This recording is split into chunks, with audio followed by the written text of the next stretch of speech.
fantastic to see this coming off. It's exactly what we've been looking for.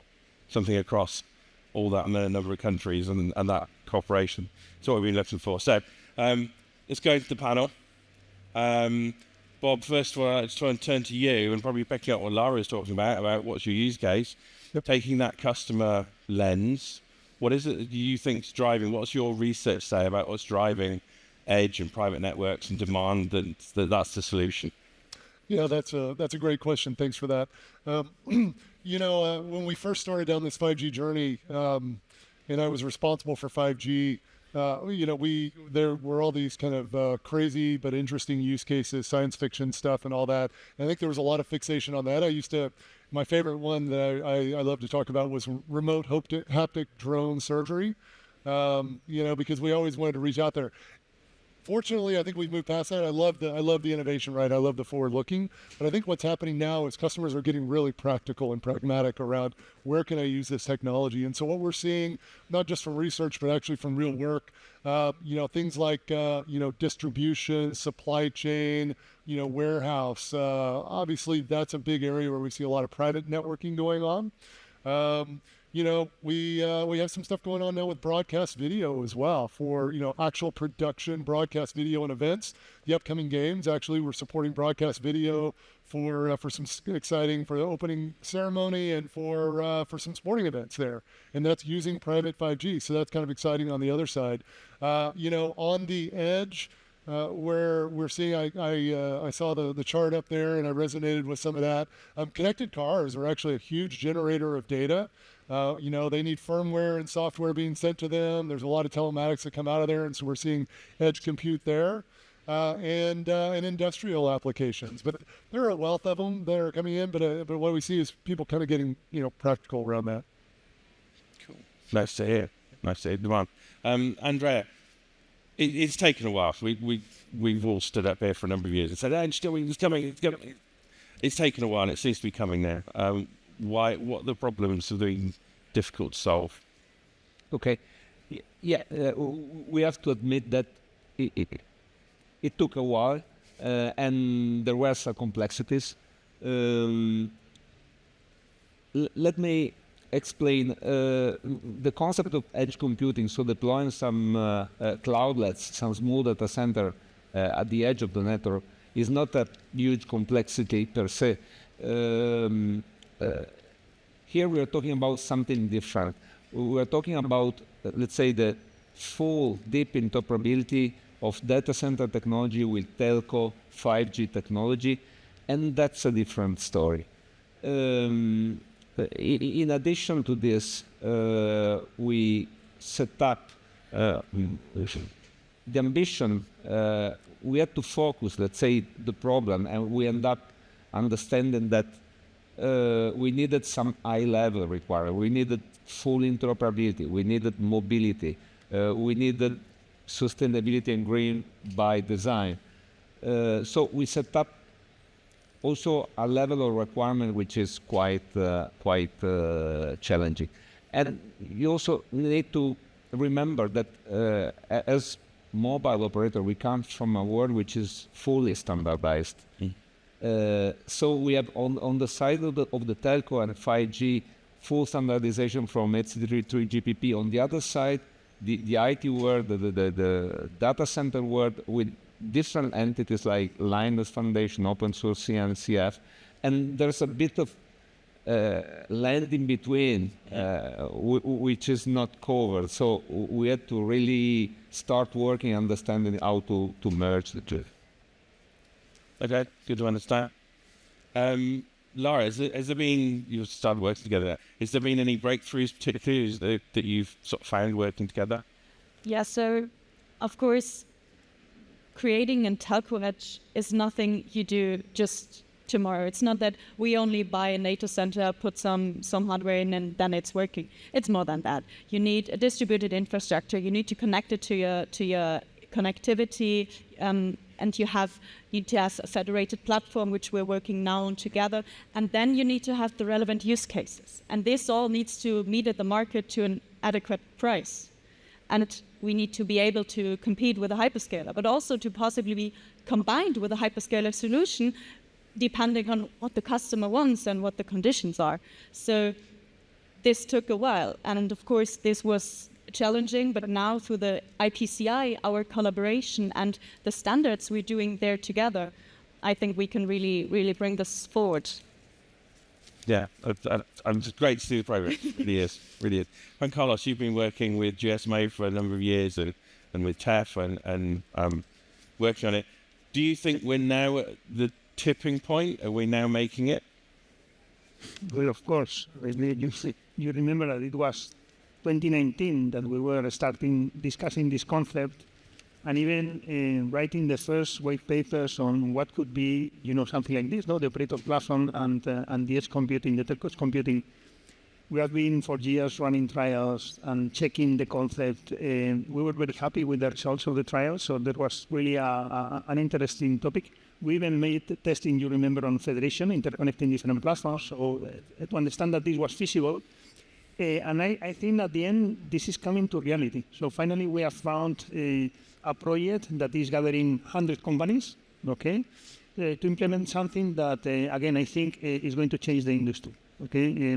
It's something that is starting in Europe, but with an intention to become global. We are also approaching this, in a way that is open. So, we will produce things that will be available for the industry, not just in Europe, but in the rest of the world. And we think this is the way to go for creating a thing like the one we want to create, that is an open, multi-provider, multi-technology platform, an edge-to-cloud continuum in which there will be space, not only for the hyperscalers, but also for many other players that will have to provide computing infrastructure even in places very, very close to the customer. Europe has set a target of 10,000 edge nodes by 2030 in the Digital Decade initiative, and this can only be achieved with things like this. So again, happy to see that from the concept we are now in a concrete project to deliver something very, very specific. Yeah, it's good to see. It's nice to see. I think it sounds like something that has global reach and will have global reach, that open source way of looking things, which is becoming bigger in our industry, and saying, right, there's blueprints that anyone can use, and having that way of looking at it. I think that's really helps drive adoption, helps drive it out of Europe eventually. Andrea, have you got any more information around your rollout, around what you're trying to do? Okay. First of all, the project figures are not public yet, so I cannot disclose exact numbers. But to have an idea of the size of this, overall European infrastructure, we have to remember this target of 10,000 nodes in 2030, and this gives us the size of the infrastructure that, generally speaking, the European Union is trying to encourage. Mobile operator like us really would like to have a role into this, exploiting the assets we have. We have a beautiful IP networks nationwide. We have 5G infrastructure. We have central office, so we really would like to leverage on this. When it comes to the deployment, what I can say is starting already this year, Atemo will start to deploy some live edge node in field that will be in the live network, that will be usable. They will be not commercial, so they will be live for trial purposes. And we will start to connect with the infrastructure of Deutsche Telekom, Telefonica, and then starting consolidating this and growing this. What we will expect is the software that we deliver during the first year will change quite often as we will make research, we will analyze the functionality, the capabilities, and so on. And in a 2-year frame from now, this infrastructure should be ready to start hosting real customer, real application, and being really commercial. Good. Nice to see the huge scope you're looking at. It's good. And concrete steps to achieving that as well. Lara, how have you found it working together? Any lessons learned? And obviously nothing will leave this room.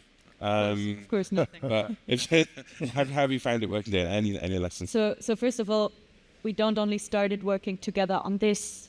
So we are working on, for example, roaming, or of course normal GSMA work for ages. And the idea of this telco edge was, I think Juan Carlos, you said this is already 3-4 years ago. So and to say we become more collaborating partners than pure competitors than we were before. So it's a partnership, and this is really amazing. But of course, we as telcos, we first need to gain the trust also from the customer when we are entering a market which is non-pure connectivity and pure telco business. So this is where we also need to learn a lot from each other, from the customer side, and also from other partners. And this is why it's so important. We are focusing a lot and working together in open source communities with also other partners of expertise, which are not non-telcos or only focusing on telcos. And this is really something which we're doing forward, to work in open source communities and use the knowledge we have in Europe and not focusing only on our knowledge. Cool. Let's see. Bob,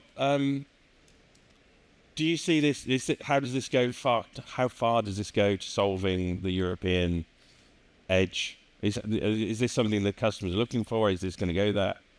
Is that what it is?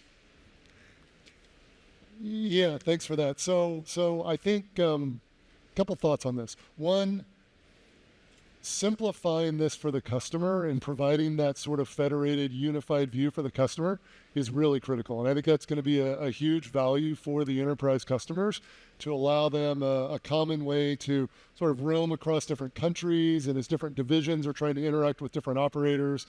And so I think that's fantastic.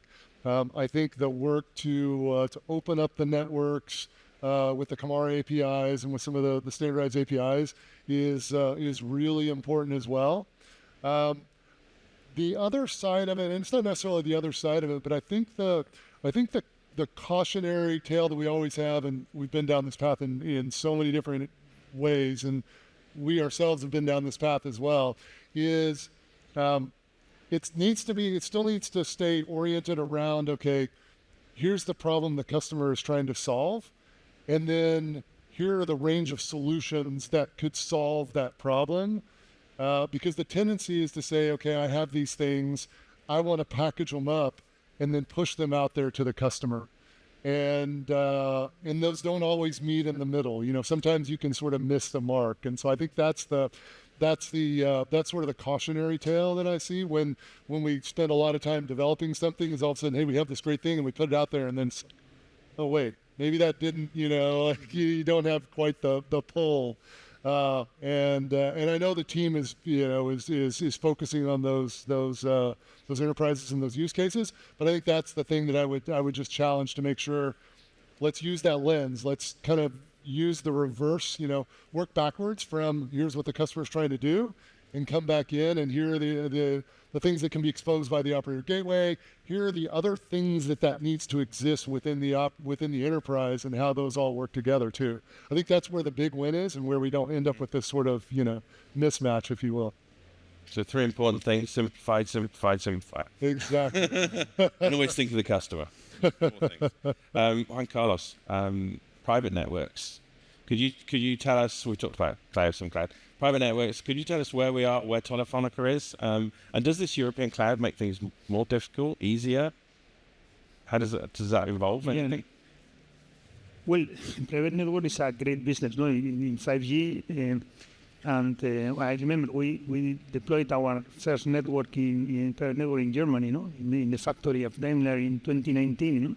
And since then, we have seen in all sectors, an explosion of demand, on 5G.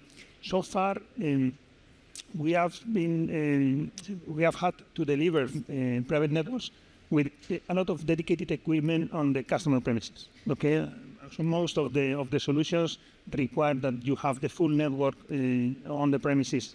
And this edge computing platform will allow us to be more flexible in delivering private networks by delivering most of the functionality from the edge.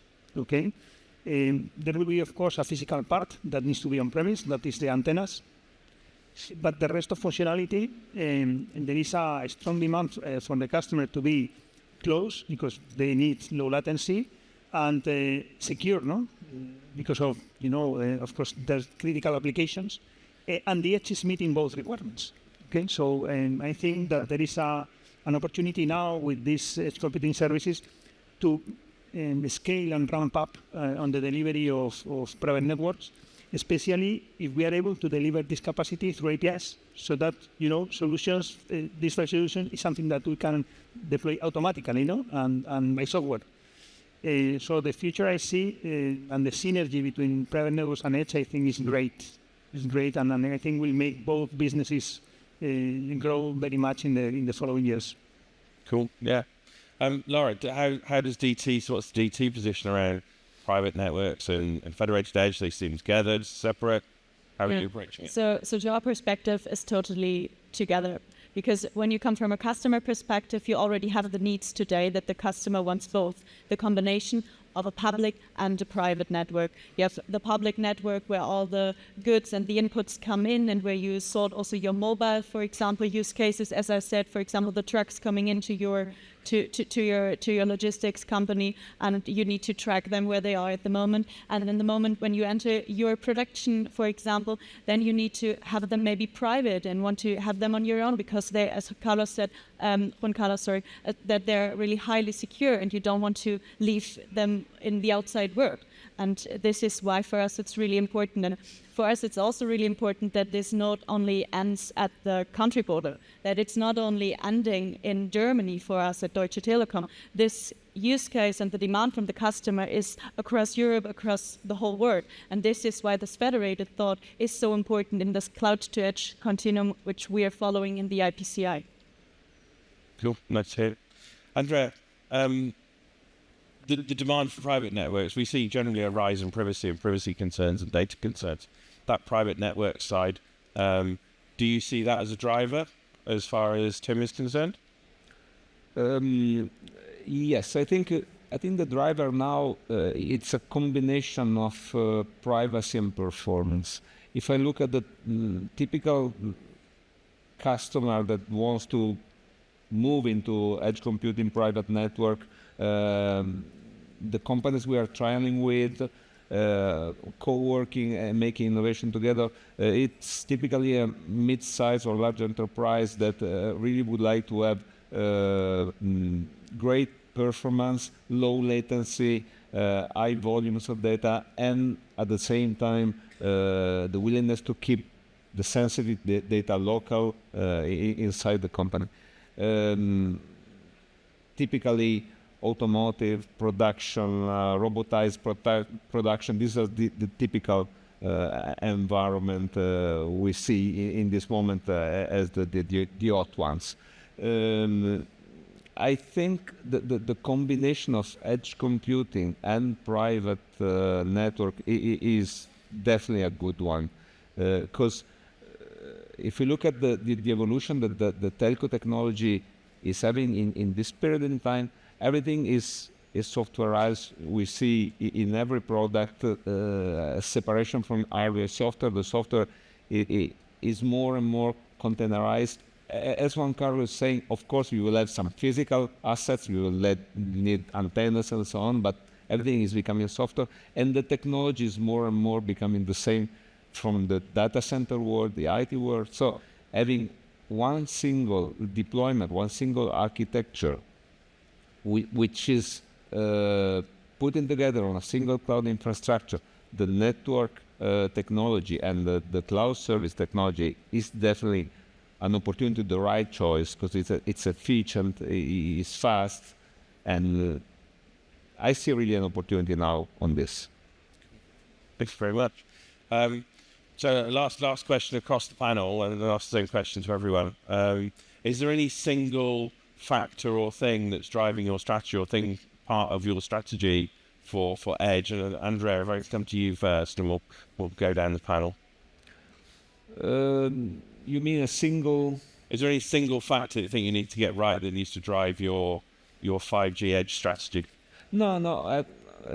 I think it's really a combination of factors. Okay. I think It's a combination of factors. Is the true maturity of 5G now? 5G standalones are being deployed, bringing all the new set of functionalities. Okay, as we just mentioned, there's a need of performance which is going up with the world of application, which is getting more complex, sophisticated, and demanding, and also